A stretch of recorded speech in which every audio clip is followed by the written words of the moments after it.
여러분, 우리 조선의 6번째 왕 단종하면 어떤 이미지가 떠오르시나요? 아마 많은 분들이 어리다, 힘이 없다, 삼촌한테 휘둘렸다, 이런 이미지를 많이 떠올릴 텐데요. 사실 단종이 왕으로 즉위했을 때 지금까지 조선에서는 없었던 역대급 정통성을 지닌 왕이었습니다. 조선을 태평성도로 만들었던 왕 세종, 그리고 이 세종의 뒤를 이어 능력을 인정받았던 문종, 세종과 문종의 뒤를 잇는 적통 중에 적통인 왕이었죠. 이처럼 세손, 세자, 왕이라는 그야말로 정통 루트를 차례대로 거친 조선의 유일한 왕입니다. 그리고 단종의 엄친아로서의 모습을 볼 수 있는 대표적인 사례 하나, 조선왕 중에 최초로 궁궐에서 태어난 왕이에요. 문종까지는 다 사저에서 태어났어요. 아버지가 그 당시까지는 왕이 아니었다는 거죠. 그러나 단종 같은 경우는 문종이 세자로 있었기 때문에 궁궐 출신 최초의 왕이다. 이런 모습을 보면 단종은 출생부터가 축복이었구나. 그렇지만 우리가 항상 생각하는 이 단종의 모습, 삼촌인 수양대군에 의해 강제로 왕의 자리에서 물러날 수밖에 없었던 단종. 그런데 제위 시절 단종의 모습은 거의 가려져 있어요. 그래서 이 단종이 왕위에 오르고 실제 어떤 정치를 했는지 오늘 조선의 왕이 읽어드립니다에서는 조선의 6번째 왕 단종의 진짜 모습 읽어드리겠습니다.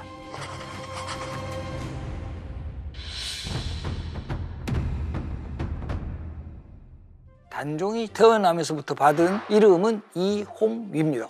조선왕 이름 다 한 글자라고 알고 있는데 왜 단종은 두 글자냐? 이 부분에 대해서는 아직 정확한 학설이라든가 이름을 왜 두 글자로 했는지는 나타나지 않지만 우리 조선의 왕은 대부분 한 글자 이름을 쓰고 그 이름도 되게 어려운, 왜냐하면 왕의 이름은 일반 신하나 백성들도 쓸 수가 없어요. 그래서 이 두 글자 거기에다가 쉬운 글자로 써놓으면 백성들이 이름을 쓸 수 있는 폭이 확 줄어드는 거죠. 이것을 최대한 배려하기 위해서 한 글자 쓰고 그것도 어려운 한자를 쓰게 된다. 그래서 단종은 예외적으로 두 글자 이름을 쓴 왕이었다. 일단 알아두시고요. 근데 이 단종이 태어나던 날 불길한 징조가 있었으니 이제 적장자인 손자가 탄생했잖아요. 이처럼 조선시대에는 왕실에 경사가 있으면 죄인들에 대한 사면령을 발표합니다. 그래서 이 근정전에서 죄인들에 대한 사면 조지를 발표하는 상황에서 갑자기 큰 초가 뚝 떨어져요. 그러다 보니까 단종이 불운한 생애를 맞이했으니까 이게 뭔가 그 징조를 보이는 것이 아닌가, 이런 생각을 하시는 분들도 많은데, 사실 이런 좀 불길한 징조에 관한 기록은 실록에서도 꽤 나옵니다. 정종 때 천도한 이유 중에 하나가 까마귀하고 부엉이가 많이 울었다. 그래서 이런 불길한 징조를 극복하기 위해서 천도를 해야 되겠다. 이런 방식의 논리들이 꽤 많이 나와요. 대표적인 게 자연재해예요. 홍수라든가 가뭄, 특히 지진, 이런 것이 계속 일어나면 이건 뭔가 불길한 징조다. 그리고 그때마다 왕이 하늘에도 잘못을 고하는 이런 의식이 진행이 됩니다. 그런데 조선 후기로 갈수록은 왕이 태어났을 때 상스럽다는 기록들이 자주 보여요. 정도 같은 경우도 사도세자가 꿈에 용이 나타났다. 그리고 이제 정조가 태어나셨다. 철종은 강화도령으로 있다가 이제 왕으로 모셔오는 그때의 기록을 보면 왕이 되던 날 무지개가 뜨고 양하나루에 양떼가 꿇어 앉았다. 이제는 양까지 등장하는데, 어쨌든 그 시대에는 상스러운 징조가 있으면 왕이 더 잘 될 거다. 근데 사실 따지고 보면 우리 철종 같은 왕 그렇게 상스러운 조짐이 있어도 왕으로서 그렇게 큰 역할을 하지 못했잖아요. 그러니까 그런 것들은 꼭 일치하진 않는다. 그런 기준에서 본다면 이제 후대 사람들이 단종의 불운한 모습하고 연결시키면서 이 부분을 강조를 했다. 이렇게 해석을 하면 될 것 같습니다. 그런데 단종은 정말 이 초가 떨어졌기 때문일까요? 어머니가 단종을 낳고 그 다음날 사망을 해버려요. 탄생 그 다음에 어머니가 돌아가신 거예요. 이것 가장 불운한 모습일 수도 있죠. 그러나 만약에 단종이 이런 불운한 징조가 있었다면 왕이 되기도 힘들었겠죠. 그러나 큰 탈이 없이 세종 30년에 세손의 책봉이 되고, 그로부터 2년 뒤 문종이 즉위하자 세자의 책봉이 되었던 단종, 무사히 왕이 되는 코스를 밟아가게 됩니다. 그래서 이 적장자 중에 적장자인 단종은 4년간 세자 수업을 받게 됩니다. 많은 분들이 4년 세자 시절 이거 너무 짧지 않나? 우리 대학교 4학년 나와도 뭐 별로 공부한 것도 없는데 뭐 이런 생각하시는 분들도 있는데, 대표적으로 조선시대 성군 중에 한 명으로 꼽히는 성종 같은 왕도 거의 세자 시절 없이 보냈거든요. 이런 거하고 대비해도 단종의 세자 시절은 어느 정도 충분한 시간이었고, 이미 아버지 문종 때부터 이 세자를 공부시키는 서연이 잘 갖추어 있었어요. 또 거기에다가 유전적 요인으로 본다면 할아버지 세종대왕 공부천재 아버지 문종도 실록 기록에 보면 모든 과목에 요즘으로 치면 전부 올레이 플러스 맞은 인물이에요. 바로 그런 것들을 고려를 하면 할아버지나 아버지의 자질을 이어받았고, 그런 과정에서 또 착실히 지향학 수업을 받았기 때문에 12살에 왕이 되었지만 어느 정도 왕으로서의 역량 같은 것을 유지할 수 있게 되었다, 이렇게 볼 수 있습니다. 근데 이제 아버지 문종이 갑자기 돌아가시고 어머니도 단종을 낳은 그 다음날 돌아가셨기 때문에 이 왕실에서 단종을 지켜줄 어른이 없었다라는 이런 상황은 문종도 되게 마음에 걸렸던 것 같아요. 그래서 죽기 전에 자신을 가장 따랐던 대신에게 유언을 남깁니다. 이런 대신들을 우리가 고명대신이라고 하는데, 그 중심에 섰던 인물이 김종서입니다. 그런데 이제 황표정사라고 해서 이 당시에 단종이 너무 어리니까 단종이 이제 사람들을 잘 모른다라는 거죠. 그래서 김종서라든가 황보인 같은 사람들이 자신들이 선택한 사람을 노란색으로 표시해서 정치를 했다, 이런 뜻으로 황표정사라고 하는데, 바로 이 황표정사를 통해서 일단 인사권은 고명대신들이 장악을 해나갑니다. 그렇지만 단종이 대신들의 말을 무조건 따른다거나 그런 모습이 아니라, 대신들이 어떤 그 세종 때 제도 같은 거를 폐지하라고 요구를 할 때도 그런 이유가 있을 거다,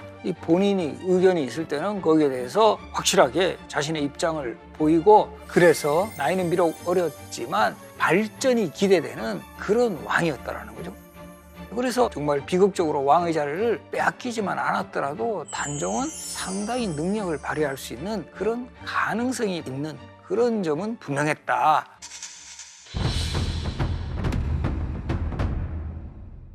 그런데 여기에 가장 강력한 경쟁자가 나타나죠.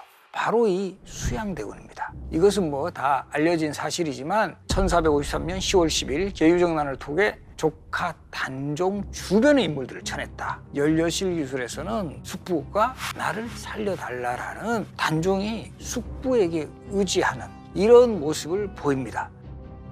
왜 그러면 단종은 수양대군이 계유정난을 일으키는 이 상황을 전혀 대비하지 못했을까? 사실은 단종이 왕에 오른 시기부터 여러 참모들이 수양대군을 경계할 것을 상당히 이제 충고해 나가요. 왜냐하면 수양대군은 정치적 야심도 많고 뭔가 우리도 약간 그런 인물 있잖아요. 만만치가 않다. 그래서 이제 조정에서는 수양대군을 경계하고 의심하는 그런 상황에서 오히려 수양대군은 약간 역행보라 할까요? 가장 먼저 한 일이 자진해서 고명사은사를 자청합니다. 3, 4개월이 걸리는 험한 여정이고, 또 국내에 본인이 얻게 되면 정치적으로 약화될 수도 있죠. 그런데도 불구하고 사은사를 자청을 한가? 왜 그랬을까요? 물론 가장 큰 이유는 뭔가 이게 단종을 위협하지 않을까 하는 그런 의심을 피한다. 바로 이렇게 단종의 즉위를 정말 공식적으로 알리는 사람이 설마 뒤통수 치겠어? 누가 봐도 수양대군이 단종을 위해서 이 중국행을 스스로 선택했다라는 걸 확인시켜주는 사례죠. 그러다가 이제 이번에는 수양대군이 단종의 혼인까지 청합니다. 왜냐하면 이때까지 단종이 아직 혼인을 하지 않은 상황에서 단종이 혼인한다는 거는 아들이 생길 수 있는 상황이죠. 그러면 단종에게 아들이 생기면 당연히 단종의 아들이 왕위를 계승하는 그런 시스템이니까 그것을 적극적으로 후원하는 수양대군. 야, 저렇게 괜찮은 삼촌 또 있어? 그래서 경계를 또 풀게 된다. 그리고 또 3단계 있습니다. 상당히 치밀하죠. 그 국호원을 주장한 한 넉 달 뒤에는 단종이 어떻게 하면 훌륭한 왕이 되실 수 있습니다라는 핵심 요약 정리문 딱 정리해가지고 올립니다. 이런 모습까지 보이니까 단종의 입장에서도 야, 우리 삼촌 진짜 내가 잠깐이라도 의심하고 이런 것들 좀 본인이 좀 미안해 하지만 이 수양대군에 대한 의심을 하는 이런 세력들이 있어요. 왜냐하면 수양대군이 역대병유라는 책이 완성이 되었을 때는 공로자들에게 직급을 올려야 된다. 이런 어떻게 보면 약간 월권에 해당하는 이런 행동을 사실 보이기도 했거든요. 그런 의심들이 많아지자 단종이 수양대군을 위한 포고문을 발표합니다. 가장 핵심적인 내용은 수양은 정말 훌륭한 삼촌이니까 나를 절대 해치지 않는 사람이다. 좋은 사람이다.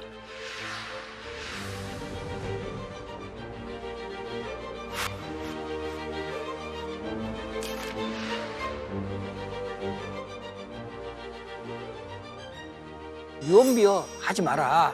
이러면서 수양대군을 적극적으로 이제 후원을 하고 나섭니다. 그런데 바로 이렇게 수양대군이 그야말로 충성맹세문 올리자마자 거의 한 달 만에 일어난 사건이 바로 계유정난입니다. 이건 결과적으로 계속 자신에 대한 의심을 풀어놓은 상황에서 거사를 일으키는 거죠.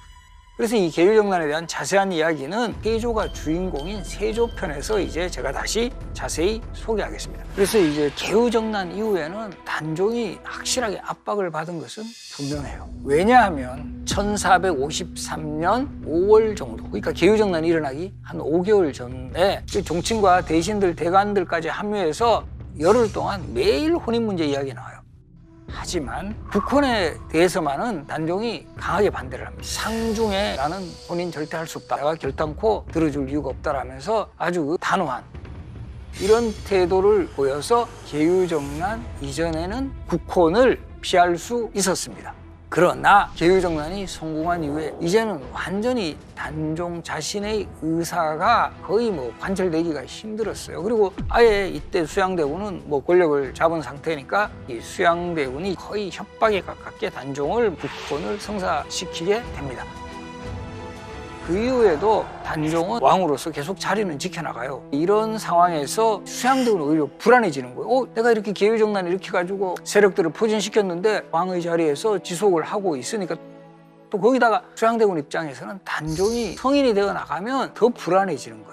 이런 속에서 수양대군은 단종을 압박하는 작전이랄까요? 여기에 돌입을 해요. 종친 중에서 수양대군을 가장 경계하고 있었던 인물이 바로 세종의 6번째 아들 금성대군이었거든요. 그래서 이 금성대군에다가 해빈 양씨라는 인물이 있고요. 누나 경혜공주의 남편인 정종과 같은 단종 세력들을 역모의 움직임이 있다. 이런 논리로 제거해 나가는 이런 모습을 보입니다. 그래서 이제 단종 입장에서는 이제는 나의 오른팔 왼팔 다 자르는 거는 이제는 왕위를 내달라라는 그런 요구다라는 걸 확실하게 알게 된 거죠. 그렇게 하면서 단종이 했던 말 빨간 줄 딱 쳐야 되는 부분입니다. 수양숙부는 주공의 길을 택하지 않는구나. 이게 무슨 말이냐면 주나라의 무왕의 동생으로 어린 성왕이 즉위하자 어린 왕을 보좌하고 자기는 왕의 자리를 하지 않은 그런 주공. 주공은 중국 역사에서 어린 왕을 가장 잘 보필했던 그런 인물이에요. 어떻게 보면 단종은 수양대군에게서 주공의 길을 바랐는데 결과적으로 수양대군은 당태종의 길을 선택을 합니다. 결국 단종은 상황으로 물러나면서 경복궁에는 세조가, 본인은 이궁으로 있었던 창덕궁으로 들어가게 됩니다.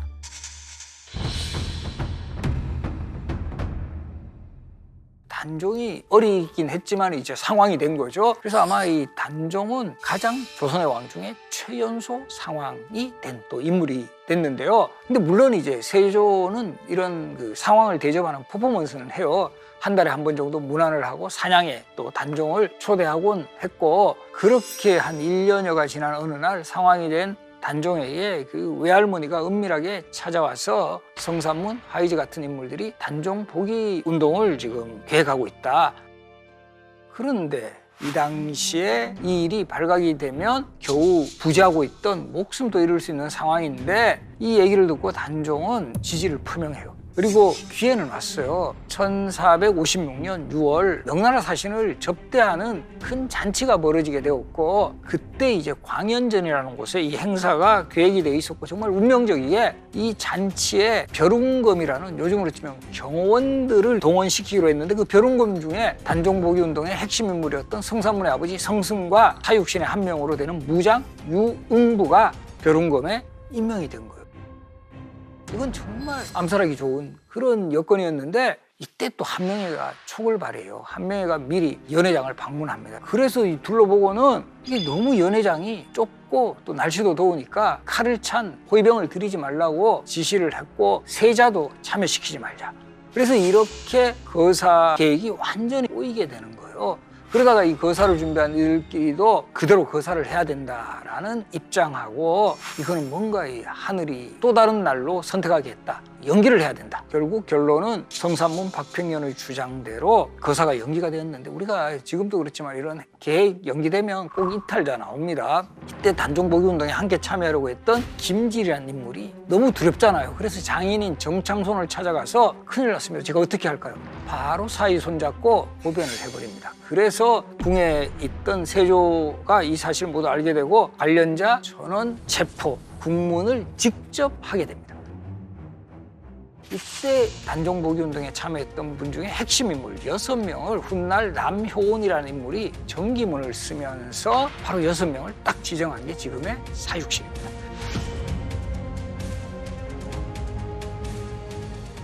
실제로는 단종복위운동에 거의 한 70여 명이 참여를 했지만 요 남효온의 기준으로 뽑은 핵심 인물 또 여기서 중요한 게 단종의 처가 바로 이 장인인 송현수 이런 사람들도 이제 움직임을 보이게 됩니다.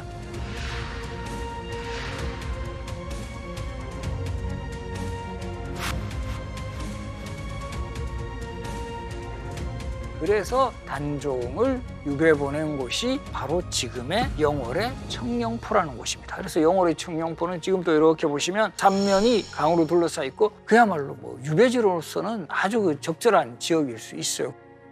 그러나 청룡포에서는 단종이 짧게 머물러요. 왜냐하면 계속 홍수가 일어나서. 그래서 영월 객사로 이제 옮겼고 그리고 여기에는 지금도 가보시면 자규루라는 누각이 있는데 단종이 쓴 시 자규사라는 시가 있어요. 이 유배지에서 단종이 이렇게 원통한 마음을 담은 시를 많이 썼고 또 청룡포에 가면 단종이 올라서 서울을 바라보았다는 노산대 그리고 이제 600년 이상 된 소나무 관음송 청룡포에는 단종의 이런 여러 유적들이 현재도 남아 있습니다. 그리고 또 이때 금성대군의 복위운동까지 일어나니 이 결국 유배지에 있는 단종에게 세조는 사약을 내리게 됩니다.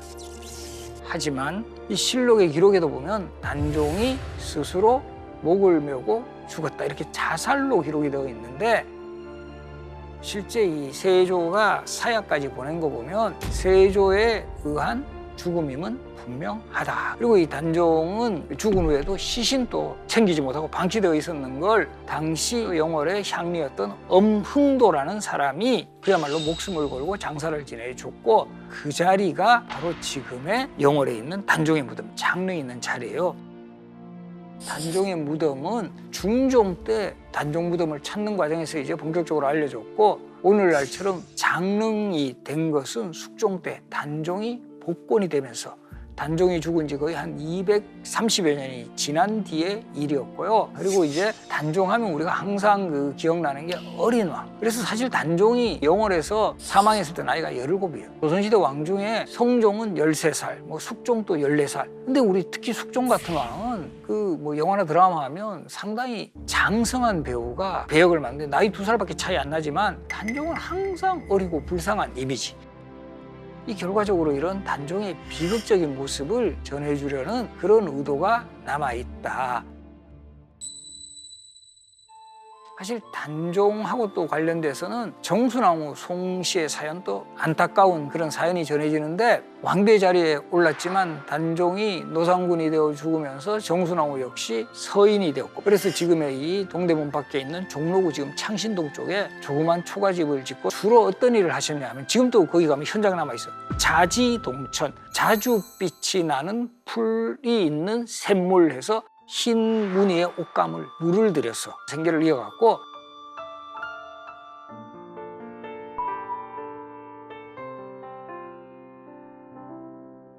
동대문 쪽에 있는 여인들이 채소를 많이 공급해서 여인 시장이 여기에서 유래한다라는 이야기도 있습니다. 그리고 정순왕후는 왕비로 살다가 결국 비구니가 돼요.